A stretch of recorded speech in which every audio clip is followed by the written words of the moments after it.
ये कहीं है पर किसी ग्रंथ? देखिए, सर्वप्रथम आज की डिबेट के लिए पारदर्शी विकास मंच को मैं धन्यवाद देता हूं कि उन्होंने इतनी अच्छी डिबेट का शुरुआत किया, क्योंकि लगातार हम जैसा कि देश में हो देखते चले आ रहे हैं कि खासकर सवर्ण वर्ग को प्रताड़ित करने का काम किया जाता रहा है और किया जा रहा है और आने वाले भविष्य में भी हो सकता है किया जाता रहा है। क्योंकि जब हमारा देश आज़ाद हुआ तब हम एक नई विकास के पथ पर चलने के लिए अग्रसर थे कि हमारा देश आज़ाद हुआ, हमारी नई नीति होगी, नया कानून होगा, नया संविधान होगा। और हम सब लोगों ने आज़ादी की लड़ाई में जात आधारित लड़ाई नहीं लड़ी थी, हमने भारत माँ को गुलामी जंजीरों से आज़ाद करने के लिए लड़ाई लड़ी थी। उसमें हमारा सवर्ण भी था, उसमें हमारा ओबीसी वर्ग था, उसमें हमारा एससी वर्ग था, उसमें एसटी वर्ग था और आपका आदिवासी वर्ग था। सभी वर्गों ने मिलकर देश को गुलामी जंजीरों से मुक्त कराया। जब हमारा देश आज़ाद हुआ तो जो आज़ादी के बाद की घटना थी, सर्वप्रथम देश का विभाजन, देश के विभाजन को हमने धर्म के आधार पर देश को विभाजित कर दिया। जो एक देश एकजुट होकर संघर्ष कर रहा था उसको हमने धर्म के नाम पर विभाजित कर दिया। जब विभाजित हुआ तो कई जगह पर बड़े स्तर पर हिंसा हुई, बंगाल की हिंसा रही, हमने देखा महात्मा गांधी ने वहाँ पर जाके आंदोलन किया और भूख हड़ताल पर बैठ गए, कई प्रकार की चीज़ें थी। उसके बाद जब हमारा संविधान लागू हुआ 26 नवंबर 1949 को, जब ये सारी चीज़ें लागू हो गई, लिखा गया और उसके बाद जब लागू करने की दशा आई तो इसमें जब आर्टिकल थे आपके, जैसे 15 हो या 16 हो, आपने बहुत अच्छा कहा कि इसमें कहीं इन जातिगत आधारित का कोई विशेषण नहीं दिया गया है, ना इसकी परिभाषा है। लेकिन जब हमारे नेताओं ने इस चीज़ को देखा कि जब हम धर्म के नाम पर देश को विभाजित करते हैं, दो कम्युनिटी देश में बन जाती हैं, एक हिंदू एक मुस्लिम, तो मुस्लिम कम्युनिटी को एक पार्टी ने साधने की कोशिश की, हिंदुत्व को एक ने, तो इन्होंने सोचा हिंदुत्व जब एक होगा तो इसको हम क्यों ना विभाजित करें धीरे से, क्योंकि अंग्रेजों ने देश को क्या कहते हैं विभाजन की राजनीति पर देश को लूटने का काम किया, आपसी भाईचारे को खत्म करने का। तो हमारे राजनीतिक दलों ने जो हमारे संविधान की मूल धारा थी आर्टिकल 15 और आर्टिकल 16, इसको भी विभाजित करने का काम किया। जब हमारे संविधान का संशोधन हुआ, 19 संशोधन नंबर 386 करके है, उसका जब संशोधन हुआ तो उसमें इन्होंने अनुसूचित जनजाति और अनुसूचित वर्ग को जोड़ने का काम कर दिया। यानी कि जो हमारा अधिकार था, हमने कभी भी ओबीसी वर्ग हो या एसटी एससी वर्ग हो, मैं स्वयं सवर्ण हूँ, ब्राह्मण हूँ, लेकिन हमने कभी भी इन जातों को अपने से दूर नहीं किया है। लेकिन हमारे नेताओं ने उस संशोधन के साथ इन लोगों को, हमारे भाइयों को हमसे दूर करने का काम कर दिया। और जब दूर करने का काम किया तो इन्होंने उनको कोई नया थाली परस के नहीं दिया, हमारी ही थाली को छीन कर दे दिया। क्योंकि आप आरक्षण लागू किया, आरक्षण जब हमारे संविधान निर्माता बाबा साहब भीमराव अंबेडकर, जिनको आज पूरा देश या पूरा विश्व संविधान निर्माता के उससे जानता है, तो इन्होंने आरक्षण की जो मूल धारा थी उसको 10 साल के लिए लागू किया। जैसा कि हमारे माननीय शास्त्री जी ने, पंडित जी ने बताया कि कोई भी चीज़ होती है वो 100 साल के लिए हो जाती है, कि 100 साल इसकी दीर्घायु निर्धारित है, मनुष्य की हो या अन्य किसी चीज़ की हो। उसी प्रकार बाबा साहब ने आरक्षण को भी 10 साल के लिए निर्धारित किया था। लेकिन जब संशोधन हुआ 386, तो इन्होंने जो आरक्षण की नीति थी उसको बढ़ाते चले गए। पहले बीबी सिंह सरकार ने क्या कहते हैं मंडल आयोग को लागू किया देश में, उसके बाद अन्य सरकार ने 10-10 साल की जैसे रीज दी जाती है, जैसे वर्तमान में चल रहा है, लेकिन डिबेट से भटक जाऊंगा मैं, तो भटकना उचित नहीं होगा, तो 10-10 साल की जो रीज दी जाती है उस पर देने का काम किया। उसके साथ आज जो हम लोगों को शुरू में हमारे पंडित जी ने बताया कि ईडब्ल्यूएस, मोदी सरकार ईडब्ल्यूएस लाई, अच्छी चीज़ थी, मैं इस चीज़ का पहल को धन्यवाद देता हूँ सरकार को। लेकिन क्या आज बात करें यदि हम उच्च जात की, तो क्या उच्च जात को ईडब्ल्यूएस का फायदा मिल रहा है?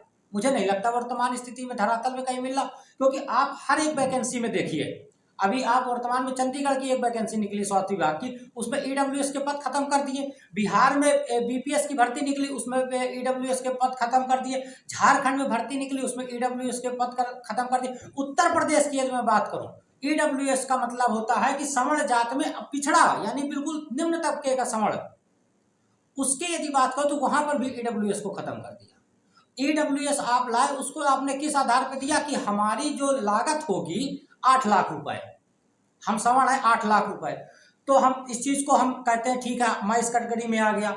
उसके बाद आपने कहा 3 हेक्टेयर जमीन, एकड़ जमीन होनी चाहिए, उससे ज्यादा नहीं होनी चाहिए। अगर आपके पास वो चीज है तो आपने EWS को भी विभाजित करने का काम किया। यदि आप 8 लाख की आय में आ जाते तो आप जमीन पे नहीं आएंगे, अन्य वर्ग पे नहीं आएंगे, तो आप EWS के आधार पर हमको विभाजित किया। और रही बात उच्च जात की, तो उच्च जात का संविधान हो या कहीं भी कोई भी सामाजिक पार्टी हो, राजनीतिक पार्टी हो, अन्य कई मंच हैं, कोई भी उच्च जात को अपने साथ वोट तो लेना चाहता है लेकिन अपने साथ बैठाना नहीं चाहता है।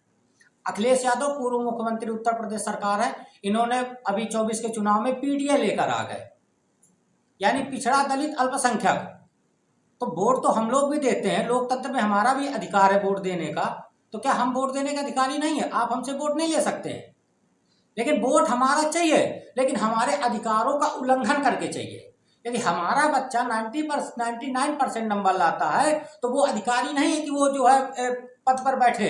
लेकिन आप जो है जो 10 साल हमारे, अगर आप अंबेडकर जी को मानते हैं, मैं तो खुले मंच पे हर जगह बोलता हूँ कि अगर आप बाबा साहब भीमराव अंबेडकर को अपना पितामह मानते हैं, किसी को बुरा लग जाएगा मेरी बात से, अगर कोई सुनेगा तो बुरा लग जाए, तो मैं खुले शब्द में बोलता हूँ, अगर आप मानते तो उन्हीं की बताए गए मार्गदर्शन में क्यों नहीं चलते? सुप्रीम कोर्ट का आदेश आया, जैसे पंडित जी बताया कि अभी ST SC वर्ग की कीमत लियर कानून लागू कर दिया जाए, आप क्यों विरोध पर चले गए?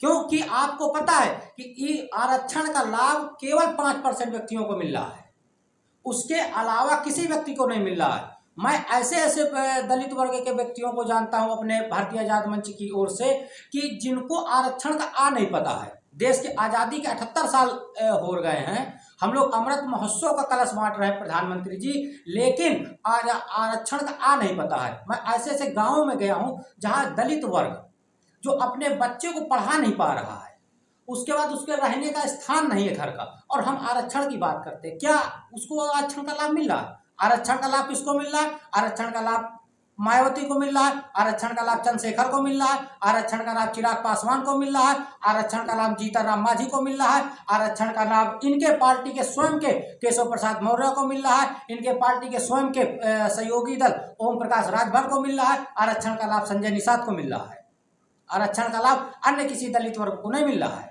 अगर आप आरक्षण की बात करते हैं, आप जातिगत जनगणना की बात करते हैं, जातिगत गणना आप लाइए।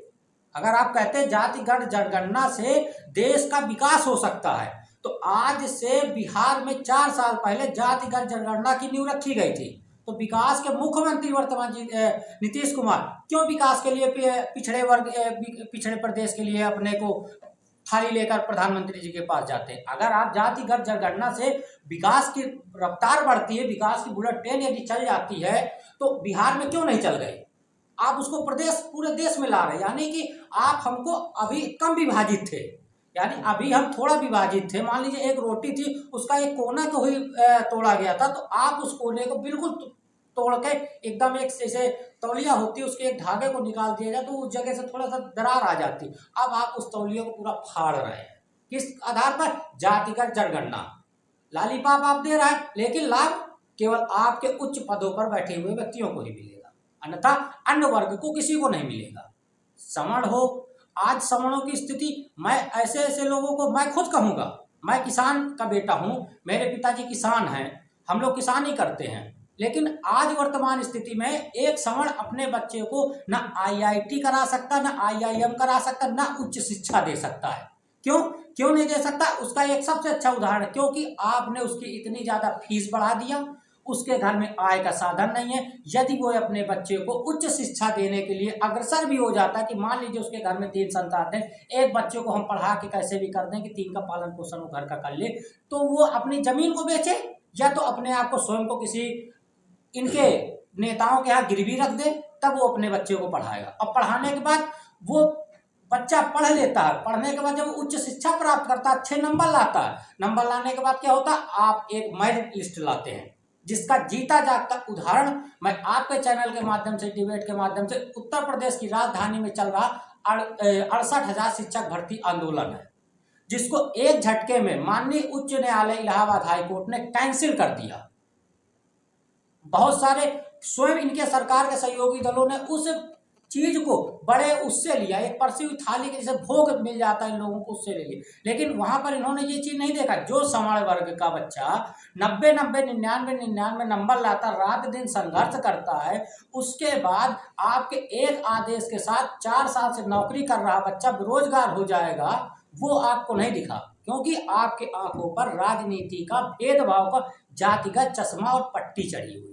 जब तक ये पट्टी नहीं उतारेंगे, और उतारने के लिए आज आपकी डिबेट के माध्यम से कहना चाहता हूं कि जो उच्च जात का वर्ग का लड़का हो या उच्च जात वर्ग के नेता हो, मैं तो खुले मन से कहता हूं कि सूबे में बैठे हुए उप मुख्यमंत्री हमारी जात के हैं, लेकिन और बहुत सारे लगभग 45% से 35% विधायक हमारी जात के होंगे इस सरकार में और इस सांसद लोकसभा में, लेकिन आज किसी के मुंह से बोलती नहीं निकल रही इस चीज को लेकर कि धरातल पे सवर्णों के साथ क्या हो रहा है। तो मैं कहना चाहता हूं इस डिबेट के माध्यम से कि जब तक हम अपने अधिकारों की लड़ाई सिर्फ घर में बैठकर लड़ेंगे, तब तक हमारे अधिकारों का शोषण होता रहेगा।